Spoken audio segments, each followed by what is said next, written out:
vídeo hoje do canal, mais sobre movimentações do São Paulo Futebol Clube no mercado da bola. Então não vou perder tempo não, vambora pro vídeo. K6, o São Paulo estava lá naquela busca por um camisa 10, é o Oscar, vai chegar o Oscar, pô, o Oscar tava, família, o Oscar quer limpar a barra dele com o São Paulo, pô, é o Oscar, vem, não vem, não vem. Aí foi como é que é, o Renato Maurício Prado que fala, né, balão chinês, balão japonês, subiu um pouquinho, o projeto Oscar já foi, que ele não vem mais. O São Paulo procura um camisa 10, o Nestor pode ir pro Bahia, tem todas aquelas coisas. Se a gente tá falando sobre se o Corinthians está com o elenco bom, o que dizer do São Paulo, que é o mesmo elenco de sempre e não deve mudar muito. Aliás, Arnaldo, aproveita para explicar para quem é mais jovem por que limpar a barra que ele fala, porque muita gente não entende qual é o contexto de limpar a barra do Oscar. Não, qual é? Do passado do passado do Oscar, não do ditado. Do passado. Primeiro eu preciso adaptar a frase. Sonho e... Sonho na brincadeira. Sonho e pesadelo. Pesadelo seria, né? Mas é quase no sonho na piada, né? Porque eu acho que o São Paulo, do meio ano para cá, em termos de mercado, é do sonho ao ridículo, né? Então eu acho que porque o São Paulo, e parte do São Paulo, a prospecção de figuras carimbadas no mercado, que evidentemente acabam não jogando no São Paulo, o que provoca uma frustração no torcedor, mas mais do que isso, um efeito colateral em quem já está lá. Então, é um efeito devastador, é muito ruim, né, o que o São Paulo faz. Em relação ao Oscar, tem esse fato específico que o Versoni pede para explicar, que ele começou a carreira no São Paulo. Então, e saiu do São Paulo, via empresário dele, por não querer renovar o contrato com o São Paulo. O Inter acabou pagando uma multa rescisória, porque o Oscar tinha uma multa baixa, e ele foi para o Internacional, meio numa rasteira do empresário dele no São Paulo, e ele, jovem, foi jogar no Internacional, e de lá fez a carreira dele na Europa, muito bem no Chelsea e tudo mais, depois foi na China, o melhor jogador do mercado chinês e tal. Então, por esse histórico, a contratação do Oscar já é uma contratação polêmica, porque tem torcedor que não aceita quando um jogador, mesmo que jovem, ludibriado pelo empresário, vira as costas para o clube dele. Então, o Oscar, se fosse voltar a jogar no São Paulo, ele já voltaria com uma bigorna nas costas. Se ele errasse um passe, ele ia ser chamado de traíra e tudo mais, tudo mais. E não é exatamente um jogador de uma personalidade que... Pelo contrário, no auge da carreira, ele optou por jogar na China, sem grande pressão, sem grande holofote e tudo mais, e se tornou o jogador brasileiro mais bem pago do mundo, só atrás do Neymar. Então, quando começou essa história, várias coisas não encaixavam para mim. Primeiro, o Oscar estar movido por um desafio de limpar a barra dele. Que desafio ele gostou de encarar na carreira dele? Nenhum. Depois então, do já Chelsea, é a primeira coisa falha. O Oscar quer voltar a morar no Brasil. Então, o cara não quer morar. Faz anos que o cara nem passa férias no Brasil. Também não colava. E o São Paulo querendo contratar um jogador que talvez ele não tenha condição de encaixar na folha de pagamento dele. E só esse movimento, agora com o FIDIC, que tem que reduzir a folha de pagamento do futebol por mês, significava, se o Oscar vier, tem que tirar 2 grandes para botar o Oscar. Então esse efeito é um desastre. E aí acho que você só consegue colocar esse nome em pauta se o jogador estiver sedento por morar no Brasil, jogar no São Paulo, tal como foi o Lucas Moura. O Oscar é o Rames Rodrigues, ele não é o Lucas Moura. Essa é a grande diferença. O São Paulo estava tentando contratar um outro Rames Rodrigues. E essa diretoria não aprende. E essa falácia desse camisa 10 maldito, que não existe mais no futebol mundial, o pensador, o Paulo Henrique Ganso, vai contratar o Paulo Henrique Ganso, que não jogou a parte final dos jogos do Fluminense, porque não tem condição de competir. E fica essa coisa tal, não sei o que lá. O São Paulo, aí que tá, o Abel Ferreira... Não é que ele deveria trabalhar no São Paulo, mas ele deveria repetir as frases do Tele Santana à direção do São Paulo. O São Paulo precisa de jogador com fome, porque é um time que tem pouca comida. Quando você tem pouca comida, ou você tem que distribuir a fração de ração para cada cachorro, velho. Senão não dá. Aí vem o Oscar, o segundo cara mais caro do planeta brasileiro, jogar no São Paulo. Pro São Paulo, ainda bem que não vem o Oscar, mas já é um estrago feito. É mais uma frustração de mercado, né? O São Paulo tem uma grande lacuna, lateral esquerdo. E o São Paulo, desde o Caio Paulista, não contratou um lateral esquerdo.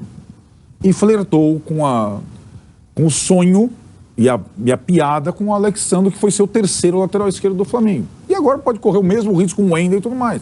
O São Paulo não está sabendo lidar com pouca comida. A direção do São Paulo está espanando, a direção de futebol, desde a última janela. E aí, é aquilo. E aí vai ter conflito, hein? A perspectiva, vai ter, claro que vai. E o presidente sumiu. O presidente, ele só aparece na rede social, em evento social, ou com o governo e prefeitura de São Paulo. O presidente sumiu. Né? Ou ele aparece para dar um abraço na categoria de base que ganha do Palmeiras, a base é Cotia, com os caras de 18 anos, achando que esses meninos vão resolver a camisa 10 e a camisa 6 do São Paulo. Não vão. Né? Então o São Paulo tem um grande problema institucional. E ir na contramão do mercado do futebol brasileiro exige que você, no mercado, você seja cirúrgico. Você vai ter que contratar 2 ou 3. Primeiro mandamento, bico fechado, qualquer um que vazar. E bico fechado nos teus planos, porque você está desvalorizando todo mundo que está lá. Esse é o principal problema. Não é quem vem. É desvalorizar quem está lá e quem está segurando, por enquanto, o time em sexto. Porque pior que sexto é o 16º. E a diferença do 16º, do 18º para o 7º, quanto foi? Num determinado momento do campeonato. 4 pontos, talvez? 4 pontos. É. A gente acabou de fazer uma retrospectiva mostrando que o Corinthians, de rodada 30, ele passou de 18º para 7º. Aí você fica pensando, porra, a diferença do 18º para o 7º era ridícula. E assim será o ano que vem. Porque o Brasileirão no ano que vem é desse tipo. Então, o São Paulo no mercado é um desastre. E acho que aí tem uma situação. Se vai ter conflito, o departamento de futebol tem que sumir de cena, ficar quieto, trabalhar em silêncio. E o presidente, que gosta muito de aparecer, tem que dar satisfação. É simplesmente o que tem que fazer. O que será do São Paulo em 2025? A resposta ele tem que dar. Isso que o Ronaldo está falando, um cara escreveu ontem. Eu falei sobre isso, era um título de um texto que eu escrevi, Fala Casares. É a hora do Casares mostrar. Tem muita coisa meio estranha, né, acontecendo no São Paulo. Por exemplo, o Casares foi para Londres. O que ele foi fazer lá? Tem alguma coisa relacionada ao São Paulo? Foi bater na porta de alguém? Imersão na Premier League. Imersão na Premier League. Será que eu preciso de uma imersão na Premier League agora? Isso é bom, já fiz, é bom, hein? Então, mas será que a urgência do São Paulo é o Casares fazer uma imersão na Premier League ou tem alguma outra coisa que está acontecendo lá? É que o Casares, cara, a gente não... Toda continuidade no poder é maldita. E vai acontecer a mesma coisa no Palmeiras. Já vai acontecer, já está acontecendo. Toda continuidade, e o Corinthians, o Solavancos teve, né, que não tem reeleição, ele foi mantendo o mesmo grupo. Então, o Landim, toda continuidade do poder é maldita no esporte. Então, cara, isso é batata. Até federações e confederações, né? O Casares ser reeleito sem oposição foi o pior dos mundos. E o Casares, ele não está mirando só o São Paulo, ele está mirando outras coisas. Ele está com um empresário, está com o Boninho, não sei de onde, ele está boinando a Liga, não sei o que lá, não sei o que lá. Centenário. A imersão na Premier League é para a Liga. Bom, se a viagem for para isso. Agora ele vai ter que conversar com o BAP lá, não é mais com o Landim. Ele tá... O São Paulo precisa do seu presidente minimamente focado, porque ele está tomando uma decisão que é muito importante na história do São Paulo. Sem dúvida. Que pode ser uma guinada ou pode ser o precipício. Nesse momento atual do futebol brasileiro. E no meio disso tudo tem um técnico, um jogador, uma equipe que está no limite técnico dela, dá para perceber. E você não tem 10 para... a sensação de que está largado, né? Pois é. Pelo que você está falando? E não está largado, né? A questão o de departamento de futebol está ficando ilhado. Não, pelo que você está falando... A questão é a falta de comunicação, né? Eu vou repetir o que eu falei, por isso que eu falo que o Casares tem que falar. Não é falar para mim. O Casares tem que convocar uma coletiva e explicar as coisas. Como é que o São Paulo o déficit. Bateu o bumbo que agora é Morumbi, então, portanto, tem recurso a mais. Recurso a mais, mudou o patrocínio, a parceria dos shows lá. A parceria dos shows, agora tem show do Oasis, tem não sei o quê. O São Paulo fez um super negócio lá, então deu um incremento. O patrocínio melhorou. O patrocínio melhorou, deu um incremento nas suas finanças. Receitas. Na sua receita. Aí, ele chega um belo dia e fala, nosso déficit vai ser de 200 milhões. Opa, como assim? Vocês contrataram o Jamal Lewis, o Marcos Antônio e o Santilongo na janela do meio do ano, enquanto o Corinthians gastou 150 milhões, o Botafogo gastou 300 milhões. E a gente E a gente vai terminar o ano pior do que o ano passado? É como se cada mês desse uma empresa 20 pau a menos. É muita coisa, né? Mas o que está acontecendo? Vamos fazer um FDIC. Bom, e aí? Mas isso vai resolver? Então, cara, é uma infinidade de perguntas. Se não é... Eu não estou falando dele abrir as contas agora e falar, olha aqui, nós estamos abrindo tudo para mostrar para vocês. Não é exatamente isso. Talvez existem coisas sigilosas, estratégicas que ele não possa falar. Mas falar sobre um déficit que surpreendeu a todo mundo, pelo tamanho... Acho que era obrigação. Até para, desculpa eu me alongar, mas acho que até para, e acho que esse é um ponto muito importante, para ele não perder a coisa mais importante que o São Paulo tem desde quando entrou nessa fase ruim. E eu vou dizer que ele é quase mais importante que o título da Copa do Brasil. Isso precede o Casares. Ele precede o Casares. Incrementado pelo setor popular e torcida no estádio. Que é o elo construído entre torcida e time. Se isso se romper, aí ferrou.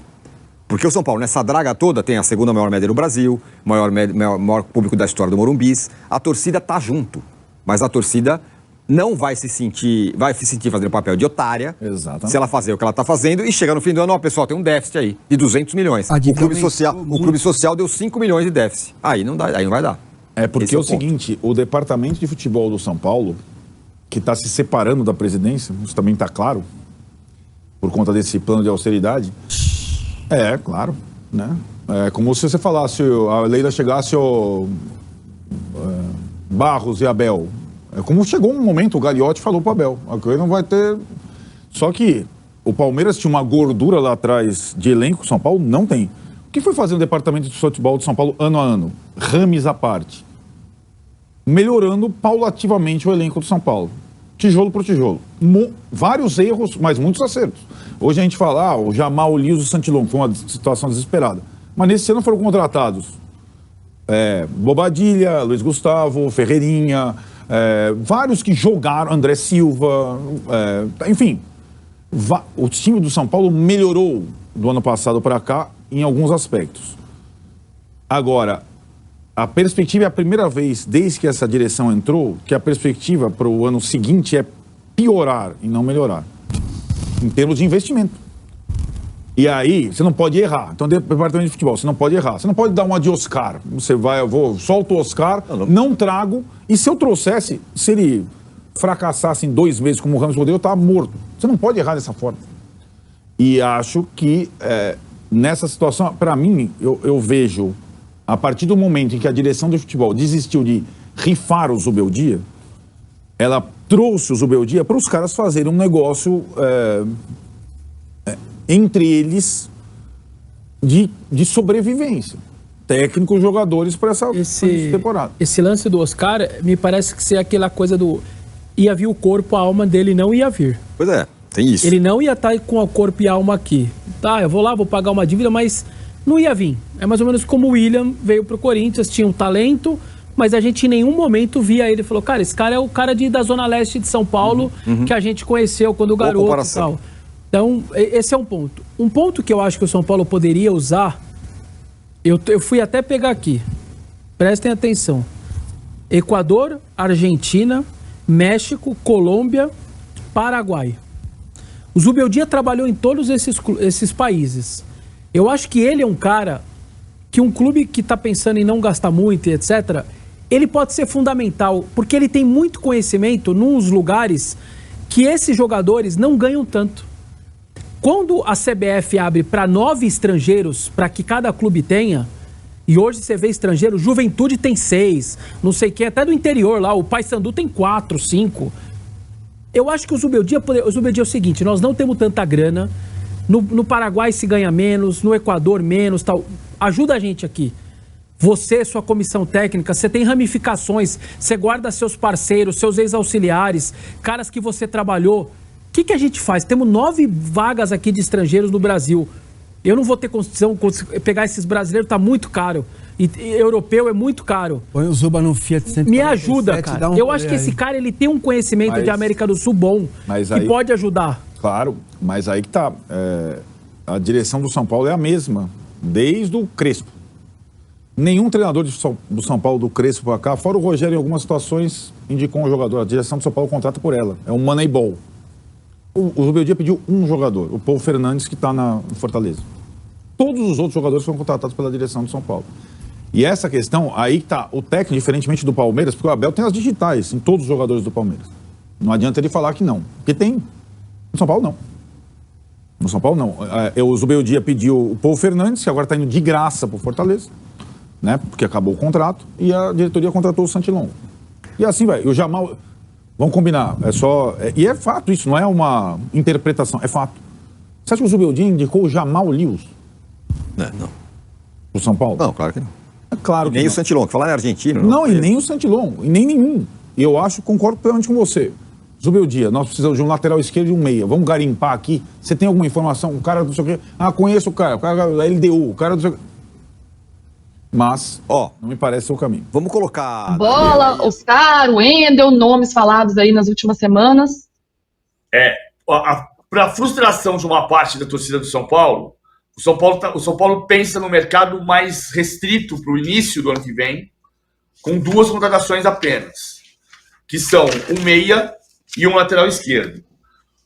Porque tem toda a discussão do fundo criado pela Galápagos, que limita a 50% da receita do São Paulo o custo com o futebol. E se o São Paulo arrecada 680 milhões de reais, nós estamos falando de 340 milhões de reais. Acontece que 340 milhões de reais é o custo anual do futebol do São Paulo, sem considerar viagens e hospedagens. O São Paulo gasta isso só para viver. Então, já bateu no teto. Se o limite para o fundo é 340 dos 680 que o São Paulo arrecada, tem pouco dinheiro para contratação. Quais são as 2 contratações? O Wendel, lateral esquerdo. O Wendel pode ter novidade hoje, mas o São Paulo precisa disponibilizar um dinheiro para pagar ao Porto pela rescisão. O Porto não vai dificultar a saída do Wendel de Portugal, mas o Porto não vai liberar de graça. Uma coisa é não dificultar, outra coisa é liberar de graça. O Wendel não vem de graça. Então, o São Paulo precisa disponibilizar uma quantia para pagar o Porto. O São Paulo acha que isso pode avançar hoje. Na direção do Centro de Treinamento da Barra Funda, se entende que esse avanço pode acontecer hoje. E o Wendel pode ser o lateral esquerdo do São Paulo, mas não tá tão simples como pareceu 2 semanas atrás, quando surgiu de novo o nome do Wendel. Então, né, já tá confirmado, o Oscar não vem, tá com problemas pessoais, deve ser a Arábia Saudita, Emirados ou Estados Unidos. O São Paulo ainda continua na busca desse meio aí que concordo com o Arnaldo, né? Arnaldo quando fala que Ganso, Almada, sei lá, Oscar, jogadores em extinção. E, bem, vamos ver quem vai aparecer no radar do São Paulo. Mas lateral direito, que é preocupante até agora, nada, né? Lateral esquerdo, o PVC falou que o São Paulo e o Wendel estariam acertados. Falta só o São Paulo se acertar. Falta só o São Paulo se acertar com o Porto, que é uma quantia financeira, óbvio, né? Mas o contrato termina daqui a, sei lá, 6 meses. Não interessa, eles querem dinheirinho para liberar o jogador, mesmo não querendo mais jogador. Vamos ver como é que o São Paulo vai se sair na busca aí do Wendel, lateral esquerdo. Mais uma novela, né? Toda novela que, como digamos assim, se torna pública não dá certo no São Paulo. Então eu fico com um pé e 4 dedos e meio atrás, porque eu só acredito vendo. O Duas Caras até que se resolveu rápido. Não era um cara que me empolgava, mas a nível de futebol brasileiro ele é acima da média ainda. Apesar de estar jogando anos e anos de futebol chinês e tá hiper, mega, super, mega herdário. Mas tava na cara, né? São Paulo não tem condições. Tanto não tem condições que é a primeira vez assim no mercado da bola que você vê titular mesmo sendo cogitado para sair, né? Arboleda com futuro incerto, Luciano, tudo bem, não é um titular absoluto, mas já ter sido sondado por Cruzeiro, por Santos, futebol árabe. Então assim, você sabe que peças importantes também sairão. E o São Paulo aguardando ainda propostas por algumas peças em específico, né? Galo, Bobadilla, Ferrarese. Até o Sabino, ano passado, teve especulação sobre futebol russo que o próprio Diego Costa está atuando. Então, assim, eu acho que não vai ser uma janela tão fácil para o torcedor tricolor. O próprio Carpini tem interesse em 3 jogadores, que é a manutenção do Juan, o Rodriguinho e o Moreira. O que estava pegando com relação ao Rodriguinho e Moreira de serem emprestados é que o São Paulo não quer fazer o famoso valor de venda, né? É uma opção de compra no contrato, quer deixar isso em aberto. Os clubes normalmente não gostam. Né? Eu acho interessante isso, porque você não sabe, né? Se o cara for bem, muito bem, tua opção de compra vai ficar abaixo. Se o cara for muito mal, tua opção de compra aí não vai valer nada, né? Mas acho que vai chegar assim, mas parece que hoje em dia os clubes não gostam desse tipo de contrato e tudo mais. Então por isso até São Paulo tem dificuldade de prestar esses jogadores. Mas o que a gente realmente sabe, é que São Paulo precisa reduzir sua folha de pagamento em 1,5 milhão. Então tem que se desfazer de jogadores, infelizmente. Né? Até elenco muito inchado, né? A outra boa notícia de ontem foi a renovação oficial do Henrique. Mas a gente já sabe toda a história por trás do jogador de Cotia, né? Que ele deve ser emprestado para o PSV Eindhoven, que o Wagner Ribeiro é o seu empresário. E aí vai ter. E a multa rescisória do contrato tá mais de 400 milhões de reais, coisas todas assim. As 400 milhões de reais aí resolveu uma boa parte da dívida de São Paulo, né? Mas não é bem assim, não é tão simples assim. Parece que o jogador não vai nem pisar na equipe profissional de São Paulo, né? Já deve ir para a Europa. Se der bem lá, vai ficar por lá com certeza. Né? Falta dinheiro. Se falta dinheiro, São Paulo tem que vender. Infelizmente, são mais ou menos essas notícias aí. A gente fica no aguardo de novidades no dia de hoje, né? Desde que acabou o Campeonato Brasileiro, cada dia é uma novidade para o torcedor do São Paulo Futebol Clube com relação ao mercado da bola, né? E é isso, né? É o que a gente vai viver aí. Não vai ser um mercado de grandes contratações, pelo menos é o que eu espero, né? Apesar que o Wendel já seria uma grande contratação para quem não tem lateral esquerdo nenhum, já que o Wellington foi para a Inglaterra. E, bem, não vou falar de Patrick Lanza aqui. Não sai do lugar, e o Jamal Lewis está voltando para a Inglaterra porque parece ter uma lesão, já deve ficar pelo Newcastle lá, graças a Deus. Então é isso, gente. Novidade de momento. Como eu sempre digo, se tiver notícia, novidade, contratação, atualizações de mercado da bola, tem vídeo no canal, tá ok? Eu sou Marcelo Mazorra do canal Mazorra SPFC. Se você quer ficar ligado nas últimas notícias, as novidades do São Paulo Futebol Clube, não deixe de se inscrever no canal, ativar o sininho para notificações, se puder nesse vídeo, como eu sempre peço. Deixe aquele likezão, tá ok? Saudações e colores, uma ótima quinta-feira a todos e valeu!